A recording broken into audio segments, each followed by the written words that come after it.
During the middle decades of the 20th century, the school cane was a familiar item in many British schools, where corporal punishment formed part of official disciplinary policy.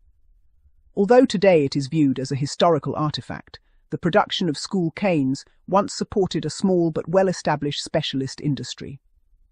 A number of traditional cane and walking stick manufacturers supplied thousands of schools across England, producing simple but carefully crafted implements designed specifically for educational use. Britain's principal school cane manufacturers. One of the largest producers during the 1960s was the Sussex firm Messrs. Jacobs, Young and Westbury of Haywards Heath. The company manufactured approximately 15,000 school canes each year, making it one of the country's leading suppliers. Their products were distributed to schools throughout Britain, and for many years they also fulfilled a significant contract supplying canes to the Inner London Education Authority, ILEA. Although the firm's standard canes carried no maker's mark, those produced under the ILEA contract could easily be identified by the initials ILEA, which were carefully branded into the crook of the handle. These markings allowed education authorities to distinguish officially supplied canes from commercially purchased examples. Another major manufacturer was John Gray & Co., a long-established London company renowned for producing high-quality walking sticks. Alongside its traditional products, the company manufactured many thousands of school canes every year, supplying schools across England and Wales. Their reputation for quality craftsmanship ensured their products remained in demand throughout the era when school caning was officially sanctioned. Other important manufacturers included Cooper of Godalming, which produced approximately 6,000 canes annually, and Wilson of Carlisle, whose products were also widely used by schools. Together, these firms supplied the majority of educational establishments that required canes, creating a surprisingly substantial manufacturing trade devoted almost entirely to school discipline. Traditional craftsmanship. Despite their simple appearance, school canes were not mass-produced plastic or synthetic items. They were handcrafted from carefully selected lengths of rattan, a strong, lightweight climbing palm, imported primarily from Southeast Asia. Each cane began as a straight length of rattan. Skilled craftsmen first removed or carefully trimmed the natural nodules before sanding the entire surface smooth. Particular attention was paid to the striking end, ensuring there were no rough edges capable of breaking the skin during normal use. Creating the familiar crook handle required considerable skill and patience. One end of the cane was immersed in a large vat of hot water, sometimes for an entire day, allowing the rattan fibres to soften without weakening their strength. Once sufficiently pliable, the softened section was bent around a smooth wooden former of large diameter and securely tied into position. The cane then remained clamped while it dried naturally. As the moisture evaporated, the rattan hardened and permanently retained its curved shape. When the bindings were removed, the result was the distinctive crook handle that became the standard design used in most English schools. The handle served several practical purposes. It provided a secure grip for the user, reducing the likelihood of the cane slipping during use.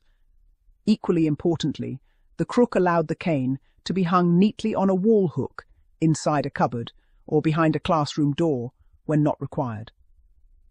Sizes for different schools. Manufacturers produced canes in a variety of lengths and thicknesses to meet the differing needs of schools catering for pupils of different ages. Models were commonly marketed as junior and senior versions.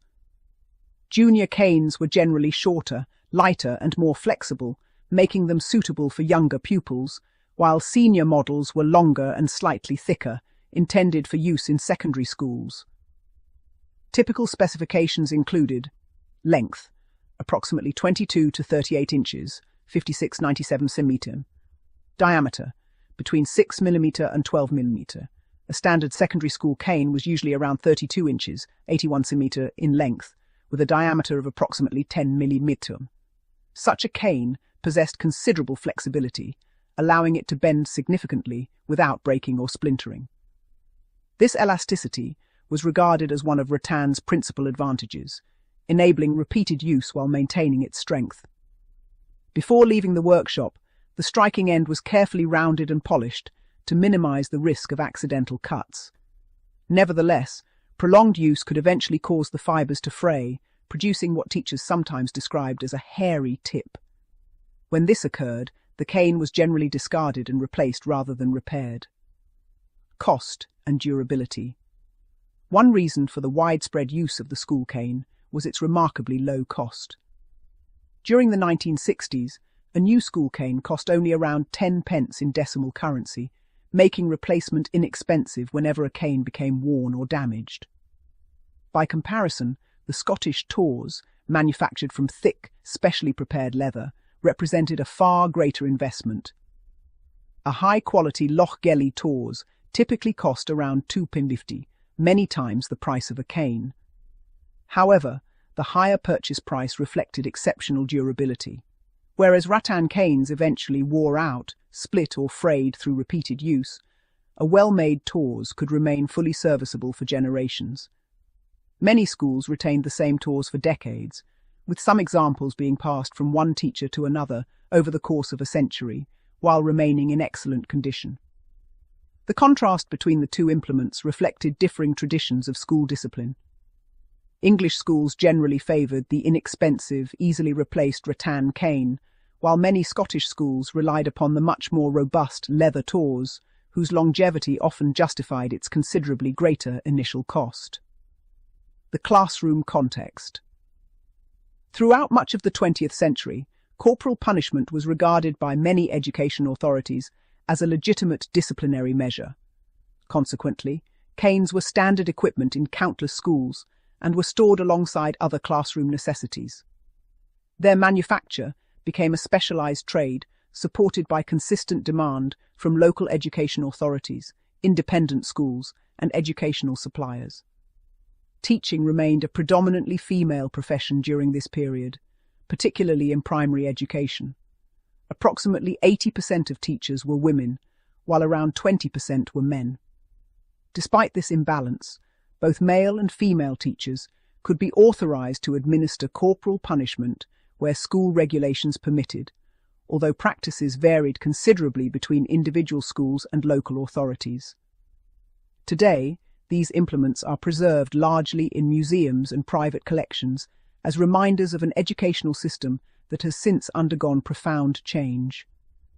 The craftsmanship involved in producing school canes reflects a small but interesting chapter of British manufacturing history, illustrating how traditional skills were adapted to meet the everyday needs of schools during a very different era.